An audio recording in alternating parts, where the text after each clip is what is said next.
in everything that you're doing. A couple of things I just wanted to say that I had spent 17 years with a big paper company, and we did massive amounts of change. And then I spent 13 years running the leadership and management development at a pharmaceutical company. And again, we went through substantial turbulent times and had to manage change. So I've conducted sessions on navigating in times of change and uncertainty for over 30 years. And what we wanted to do this morning was just share some of the highlights and some of the ideas that have really helped people through these turbulent times. Our intent is to make this as interactive as possible. And because we've got a number of people on right now, we've temporarily muted you, but there's going to be opportunities where you can unmute yourself and chime in, and I'll let you know when those are. And there will be plenty of opportunities to use the chat box, and I'll respond as promptly as I can to the chats. And if you're unfamiliar with the chats, all you have to do is go to the bottom of your screen and click on the chat feature. When it opens up, type in your message and hit enter on your computer. The one thing is you might also want to click on to make sure that you're sending the chat to everyone, as opposed to maybe just sending it to one person. So on that note, again, I'll leave some time at the end for any additional comments, thoughts, questions that don't get covered. But let's start our journey on these turbulent times, if you will. Let's start going through the whitewater. Some of you may have seen this particular model before. It's called the circle of control, influence, and concern. And basically what this says is there are certain things that we can control. We can control our thoughts, our behaviors, the actions we take. Then there may be some things in the next ring that we can influence. But then there's that outer circle, and that's called the circle of concern. And these are things that we really can't control or we can't influence. And one of the things that we have noticed over the years of looking at major disruptions, major challenges, like the turbulent times we're going through right now, is that people, a lot of them, spent a tremendous amount of time thinking and talking about things that are not in their control. They spend an inordinate amount of time in that circle of concern. Now, it's only human nature. We do need to spend some time there. We need to talk about our feelings. We need to open up. We need to vent. But all of us know at some point, it's too much, and we have to move on and really take a look at what we can control. You know, for example, we can watch the news, and we can be concerned about whether there should be or shouldn't be a stay-in-place order by a governor. We can be concerned if there are enough ventilators in our hospitals. But most of us probably have no control over that. But what we can control on a daily basis are the thoughts, our emotions, and our actions. And we're going to take a look at that in just a moment. But just to kind of get us used to the chat feature, let's do this. Think about it. In your heart of hearts, how much time are you spending these days in that outer ring of concern? What % of your time, again, just take a moment and type in your answer in the chat, and we'll see what kind of percentages we come up with.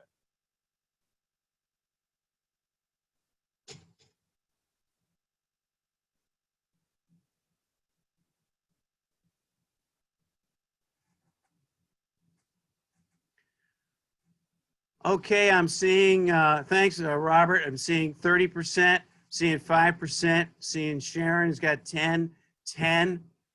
Terrific. Those are, obviously what we want to strive for is the best we can is to get that number as low as possible. All right, so let's take a look. One of the things we want to take a look about when we want to control our beliefs, our emotions, and our behaviors and the actions we can take are something that a great organization called Healthy Companies has called accelerators. These are steps that we take, actions that we take that really move us through the change, that move us forward, that help our performance during times of crisis. These are accelerators. And Healthy Companies has been around for 30 years. And so I just want to give you some examples because they've really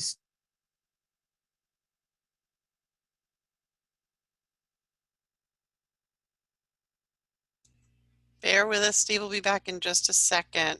He was having a little stuff of the accelerators. Can you hear me now? Yes. Okay. Yeah, we apologize that, folks. I've been running a number of webinars, and yesterday, for the first time, I was running one, and occasionally we have 5 seconds where you are blessed with not me talking. But here's a half of the list. Again, what Healthy Companies found is that when people look at these accelerators and really leverage them, particularly during times of crisis and disruptive, challenging times like we're now facing, if they use these, they far outperform people who don't. So let me just give you a couple of examples of what we have as accelerators. One of them is appreciation. And we know that this is a real two-way street.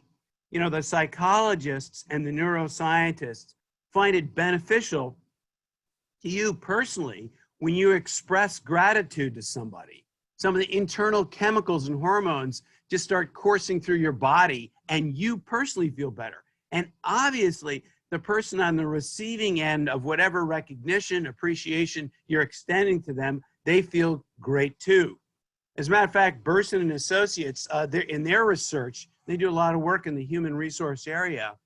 They go so far as to have the finding that companies who are known for the strong expressions of appreciation are 12 times more likely to show better results than companies less generous with their gratitude. So expressing appreciation, giving good positive feedback, and recognizing the contributions of our teammates, our friends, our colleagues, our family, that's always good to do at any time, but particularly at these times. A second great accelerator is to really be doing things that go far beyond yourself. It's having that higher purpose. One of my favorite clients happens to be Vail Resorts, and they own 15 different ski resorts and then some other tropical island resorts. But one of the reasons I have this particular slide is I was doing a workshop for one of their resorts, Park City in Utah, and it was for the ski patrol members. And two of the members had with them their avalanche dogs, because these dogs were they were still puppies, but once they get assigned to be avalanche, they find skiers who've been buried under the snow in an avalanche, and they're really fantastic. They save lives. But once they are assigned to a trainer, they're with them 24/7. So they actually participated in the workshop. So I love this because his higher purpose, this particular dog's, is to save lives. And so that's something to remember during these times of almost yo-yo, up and down and all around, and all the hectic activities, keeping your true north in mind. Where are you really heading? What's your noble purpose? And not too much beats optimism. Isn't it a lot more pleasant to be around an optimist than a pessimist? I mean, optimists, they really know how to rally the troops. I once heard an optimism described as hope coupled with realism.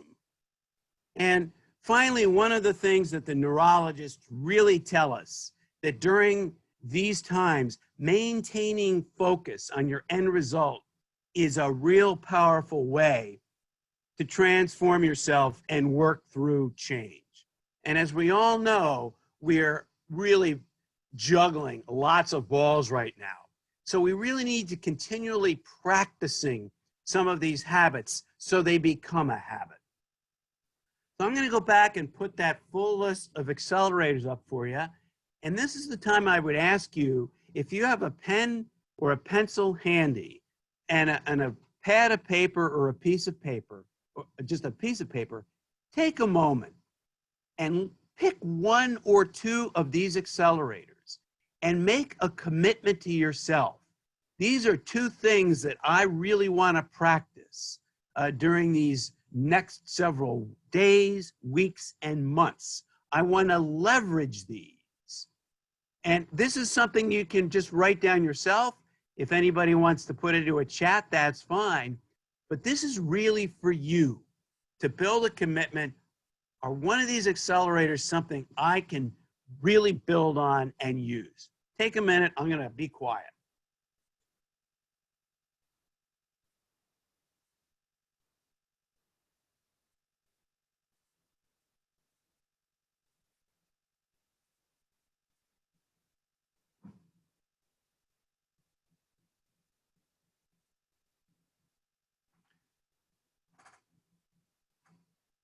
Now, that's something that, again, one of the things that healthy companies, they've been in business in Washington, D.C. for over 30 years. They were founded by Bob Rosen, who is a psychologist by trade. He's written six best-selling books on leadership.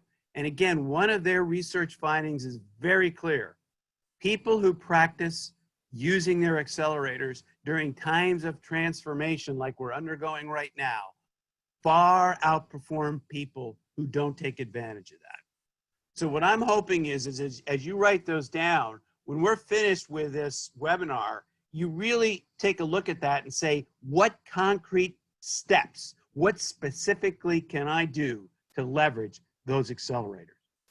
Now, obviously, you can probably guess there's the opposite of an accelerator. There are those things that might be a little bit on the negative side.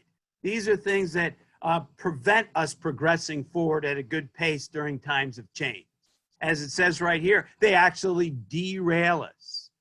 They hijack us. They prevent us from accomplishing what we want to accomplish. And again, these are what's going on in our heart, in our head, and it's our emotional responses that can really be hijacked. So again, let's take a look at some of the common derailers. It can be anywhere from being too cautious to being overly controlling, or being guilty of having just some distorted thinking. The other half of them are these. Self-sabotage is a big one these days. Stress and burnout is affecting a lot of people.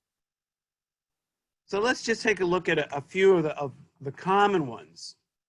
First is being over-controlling. I got to tell you, I once worked for a manager who was over-controlling to an extreme, so much so that it became a career ender, stopper for her. Then sometimes some of us, if we're really true to ourselves and look at ourselves and we say, hey, what might I be a victim of? Sometimes we might get stuck in our own way of thinking, in our own paradigms. We might take very rock solid positions and have that fixed mindset, or just be outright stubborn. Again, critical. Sometimes we're overly critical of those around us, and sometimes we take that finger and point it back at ourselves, and we don't give ourselves a break. We don't treat ourselves with compassion and forgiveness. We're overly critical of what we do. So again, I'd like you to take a moment and on a piece of paper or on a pad, choose one or maybe choose two. Don't try to overextend yourself, but pick one or two of these. When you say, mirror, mirror on the wall, what's the derailer I need to work on most of all? This is your time. Make a commitment to yourself.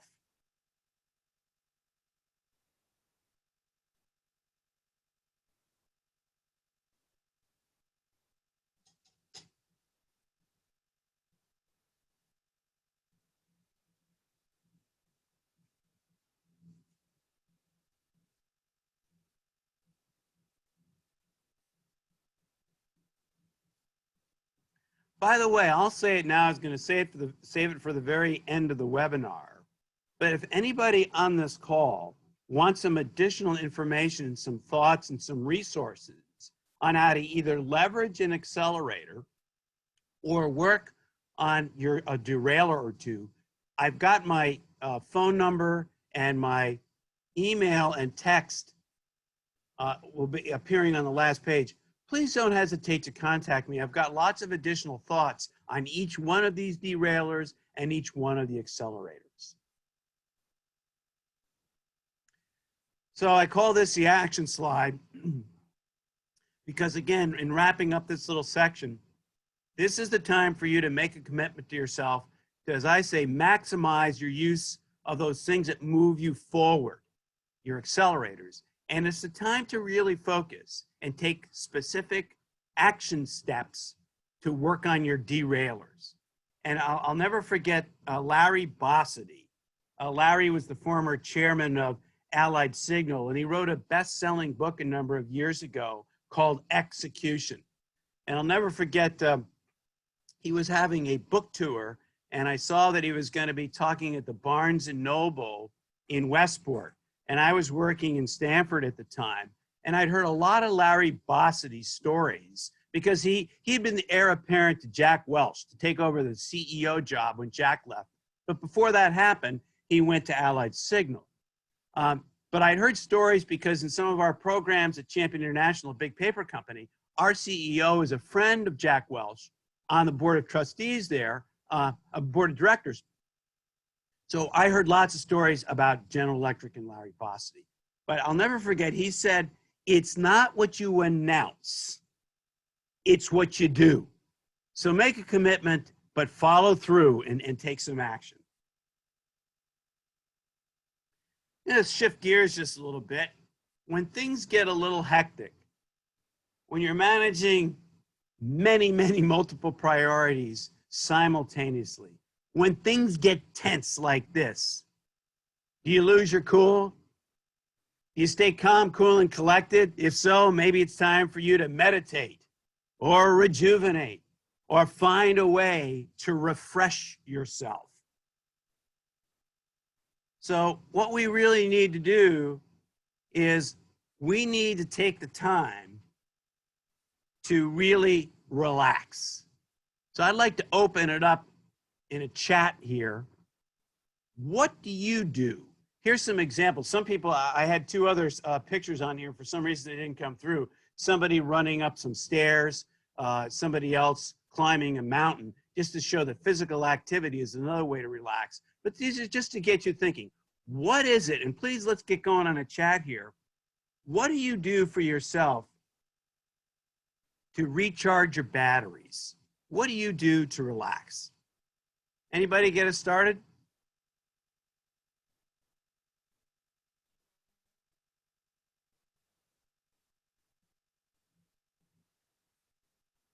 Okay, it looks like Nancy says walking, reading, time with my puppies. Those are three great things. Robert says focus on non-work related projects and take a hike. Hike in the woods. Sharon says that she meditates. Go for a run, read and attend webinars. Yeah, there's a lot of webinars these days. All right. Laura says watch something funny on TV. And I just bought a 1,500-piece puzzle and walking the dog. These are all terrific. Puppy torturing. Barbara, could you open up your mic? What's puppy torturing?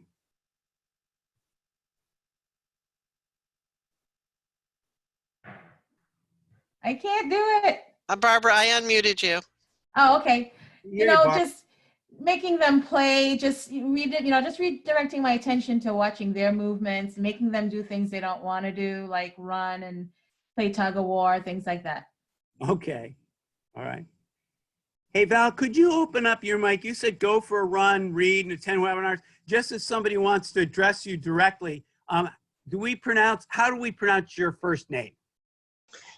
You can just call me Val. Okay, terrific. Thanks for participating. All right, so these are all great things to take time to relax. And I want to pick up on one I kind of put the slide ahead, but Sharon says that one of the things she does is meditate. And, we're hearing more We're hearing more and more about that. That taking the time to meditate or perhaps have some mindfulness. Like later this afternoon, I'm going to be on a webinar with John Kabat-Zinn, and we're going to be doing mindfulness meditation. But this kind of meditation, it's not just a California rub-a-dub, hot tub, new age fad. I mean, the neuroscientists really back it up. They're saying it really improves our focus.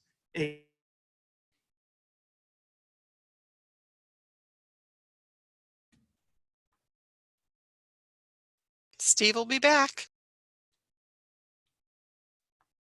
Through our body.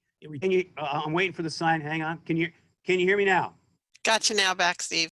So I don't know where I stopped off, but I said this is really cool that the neuroscientists now can really take a look at what lights up in our brain. And one of the things they know about meditation, it's got these great benefits. And I like the fact that, again, it increases our ability to show compassion and empathy for others, and it increases our appreciation. And we talked about how appreciation is such a great accelerator, as is compassion.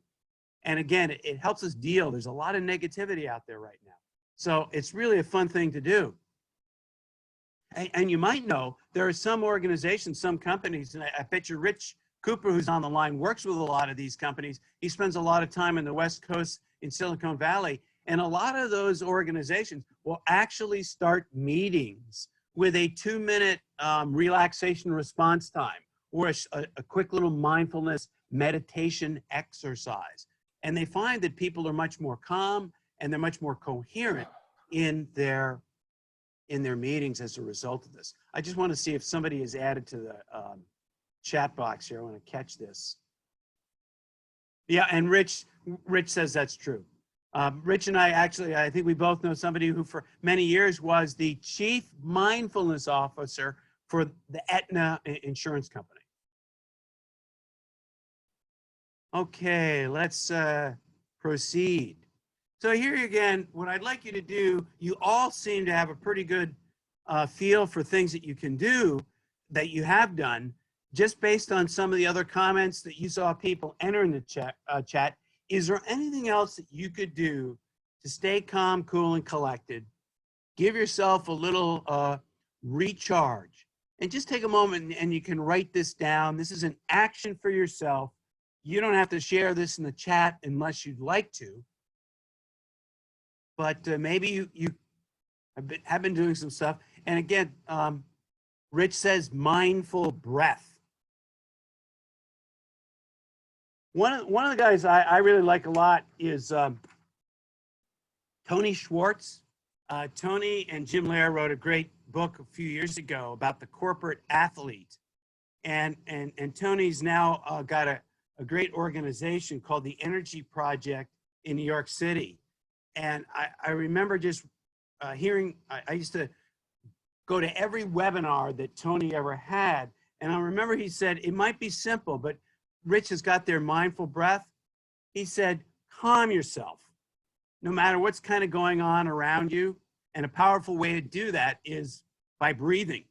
And if you breathe through your nose to a count of 3 and out through your mouth to a count of 6, it's possible to clear your bloodstream of cortisol, which is the most pernicious stress hormone, in less than 1 minute. So mindful breathing is really a great way to do it. And something else is people sometimes will do a quick burst of jumping jacks or running up and down stairs. It's a really rapid, reliable way to discharge stress and quiet the mind. So these are all great ideas to rejuvenate yourself. So thanks. Let's move on. Oh, here's another kind of model of worries and concerns. And this is based on the old University of Michigan study that really took a look at what percentage of the things that we worry about and then the things that actually happen is a very small percentage. And this is just a simple way of reminding us of that a lot of times we catastrophize and we worry about a lot of things that just never come to pass. But sometimes we have to deal with fear head on, and we've got a lot of fear going on right now. And a lot of us have heard of the old definition of fear being false evidence appearing real, or as this picture suggests, we have a choice. We can either forget everything and run, or we can face everything and rise. And sometimes we need to really hit it head on. There was a great book written by Susan Jeffries entitled Feel the Fear and Do It Anyway. And basically she says, you gotta bust out of your comfort zone, and you've got to confront that. By the way, if you're interested in hearing more about it, you can Google Feel the Fear and Do It Anyway. And on YouTube, there is an excellent 5-minute characterization where the guy does a very fast printing of little pictures of confronting the fear and doing it anyway. And sometimes one of my favorite quotes of all time comes from Eleanor Roosevelt about confronting our fear. And I'll let you just take a read through that yourself.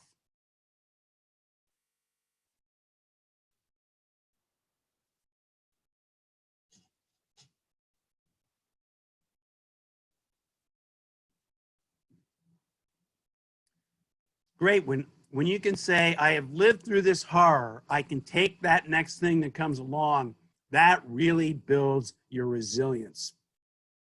Again, what we sometimes have to do is we've got to get out of our comfort zone and take that leap of faith, recognizing that everybody's going through some fearful times. And sometimes we have to display some courage. Now, it might not be the type of courage that Gandalf the Wizard exhibits here in The Lord of the Rings as he's battling the Balrog to save his friends. It doesn't have to be that extreme. A lot of people were motivated and inspired by the courage that Emma Gonzalez showed during the tragic and sad Parkland shooting. She demonstrated great courage. I love this definition of courage. It's the grit and the persistence to face difficult situations with grace and dignity. You know, it's really a response to a given circumstance. It's not something that we're born with, but it really requires that we've got to be committed to something bigger than ourselves so we can work through those fears. So here's a question I have for you. We've got lots of great examples going on around us every single day of people who are demonstrating incredible courage. Our first responders, everybody involved in the healthcare industry, the nurses, the people, the doctors, the EMTs, the firefighters, the police, the grocery store people, the people who are delivering us things to our door. It can go on and on and on. These people are demonstrating courage. The question for each one of us is, what can I do in my own small way to practice courage in these uncertain days? This is for yourself. Don't feel like you need to share it in a chat. This is all about actions for you.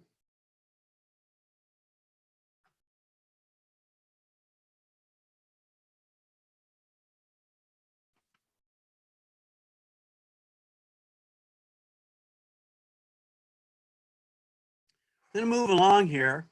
Here's a question I asked using the cover of the book. Hey, what do you do when what got you here won't get you there? Some of you know Marshall Goldsmith. I met Marshall over 20 years ago, 25 years ago. A lot of people consider him the best executive coach in the United States today.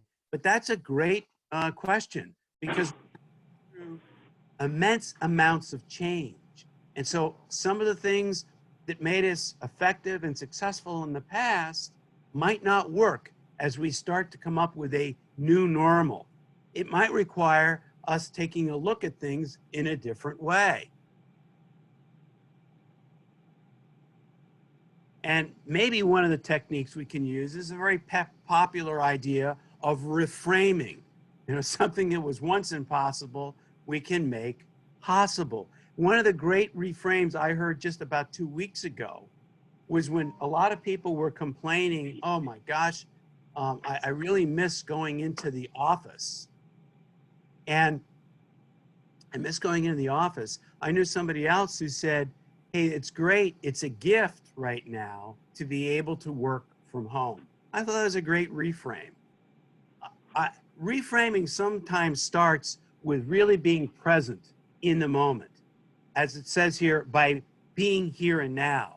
The reason I selected this picture of a talking parrot is because one of my very favorite characters in Aldous Huxley's Utopia, News from Nowhere, was a talking parrot. And what would happen is this parrot would show up as human beings were walking along a jungle or a forested path, and they were just worrying about the future, or they were stuck in the past and they were bemoaning things. And what this parrot would do, it only said 3 words: here and now. Here and now. It was a reminder to those people, there's nothing we can do by dwelling in the past. There's nothing we can do about catastrophizing and over worrying about the future. We need to pay attention, be present to the here and now. So here's a reframe. I'll share a story of my own reframing. And I figure, hey, if I can do this, anybody can do this. Again, I've got a picture of a bird. This is a crow. I've been very fortunate in my life to have been able to spend my summers at a family camp in Bear Mountain, New York, a big state park. There's a camp there that's been there for 100 years. There's 60 families who spend 10 weeks of the summer living there. It's leased, we don't own it. Yeah, all the facilities are leased from the state of New York. But it's a great place, a nice place to swim, lots of hiking trails, and it's a big extended family. It's a great place. And when I was working in Stanford for 30 years, during the 10 weeks from the end of June until Labor Day, I commuted every day, even though it was an hour and 15-minute drive, because it was just such a great place to be. The only thing that would upset me was on weekends, I'd like to just sleep in a little bit, but at the crack of dawn, a big flock of cackling birds, crows, would come right by our cabin and wake me up. And that was a point where once I woke up, I couldn't go back to sleep. And I'd toss and turn and I'd get all agitated. And then one day I said, I've got to practice what I preach around reframing. And what I did, and it's going to sound crazy, but it worked for me. When I started hearing that caw, caw, caw from that bothersome crow, rather than being emotionally hijacked by that and ruining my sleep, I just smiled inwardly, meditated, and went back to sleep. It was a reminder of me. The caw, caw, caw reminded me to be, it reminded me of the talking parrot. I pretended that these caw, caw, caws were saying here and now, here and now. Crazy, but it worked. I had a similar experience. I knew somebody else who would frequently do yoga in the very early morning down at the lake.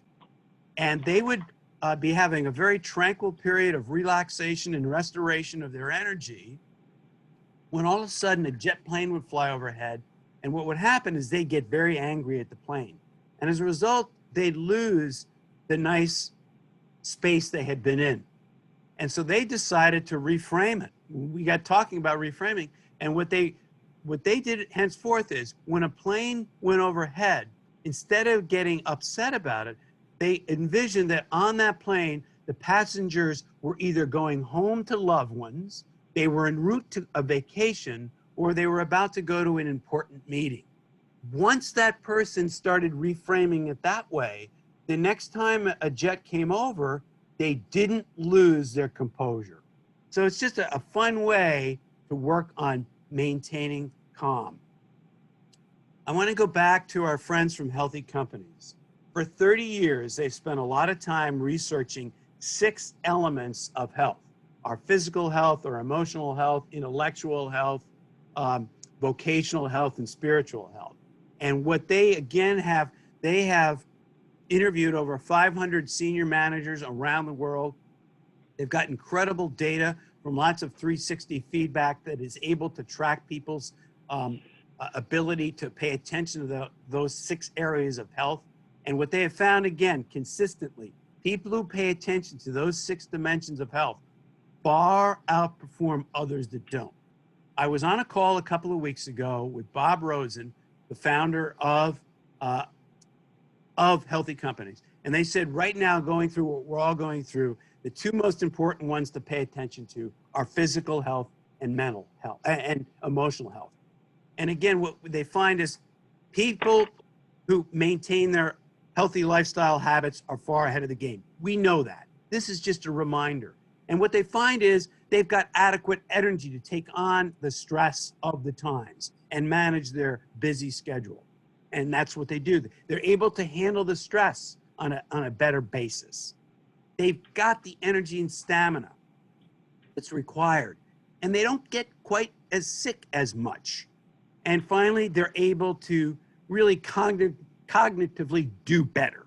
They can focus, they can think more clearly. So this is just for you. Again, on your notepad, on your piece of paper, take a moment and make a commitment to yourself. What can I do to increase my stamina?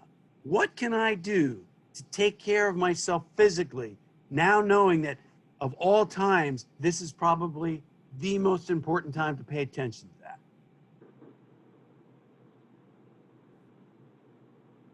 As always, if people want to open it up and put it into the chat, I'll be happy to respond to it. But this is really actions for you.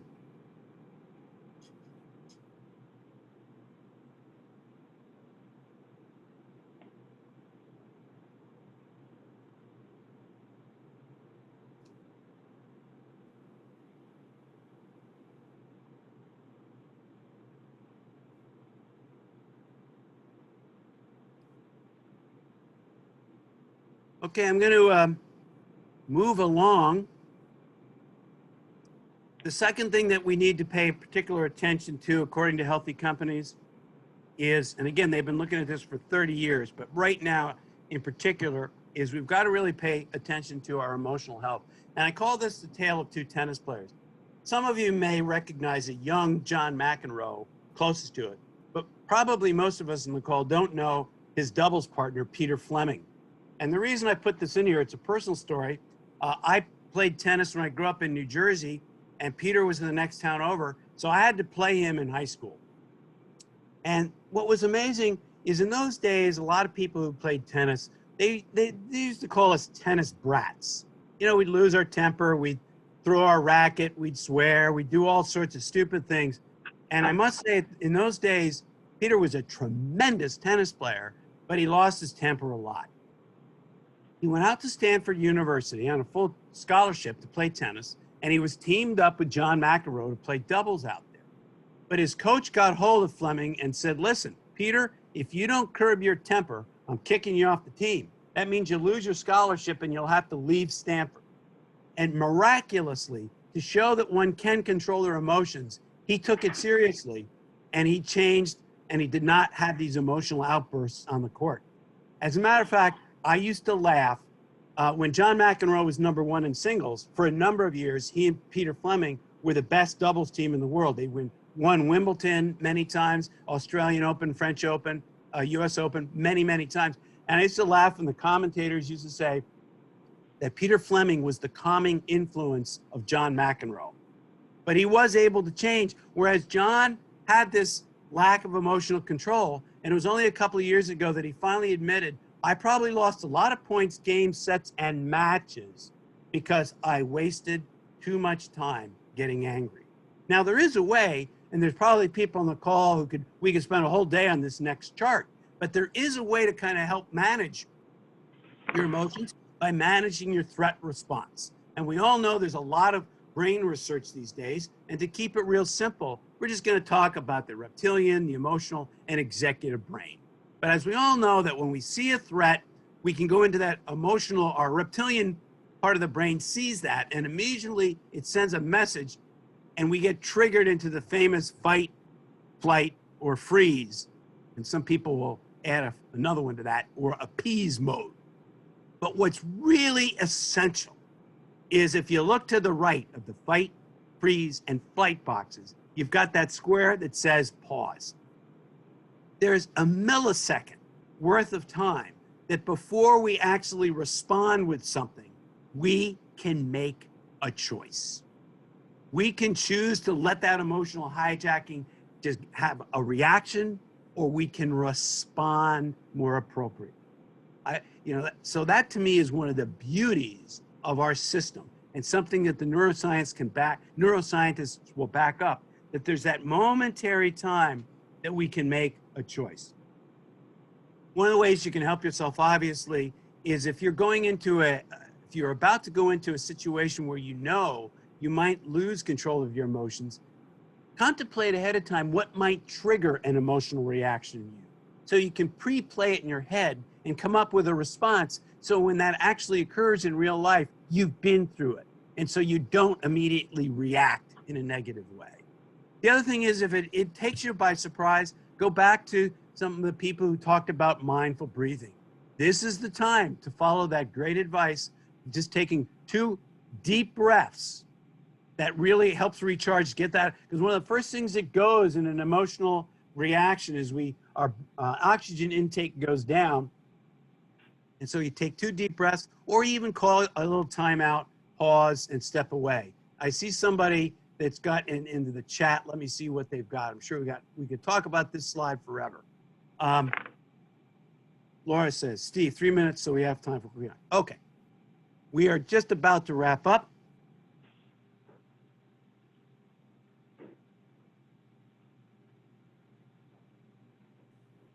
So one of the things is if you deal with these things, we can really build our resilience. Again, if you've got that energy, if you're able to keep your emotions on stride, you can handle these life's ups and downs.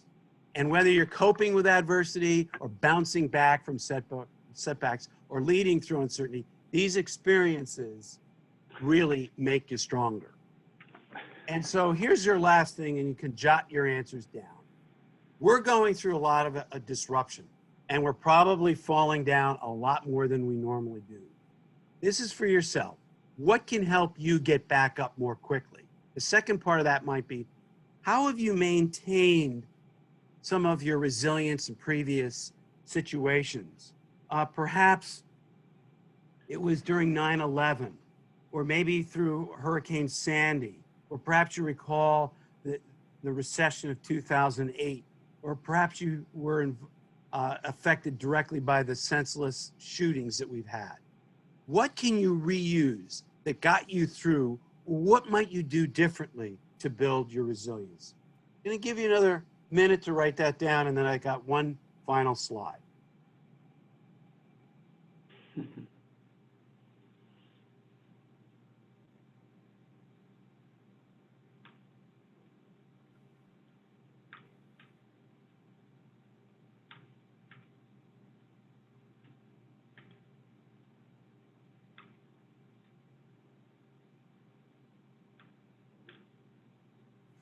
Folks, I'm absolutely convinced that we're going to get through this. We're going to unshackle the fears that we're facing. We're going to be able to unleash our strengths and really embrace the future. And so I always take a clue from my favorite guru, Yoda. And as he says, as we go through all of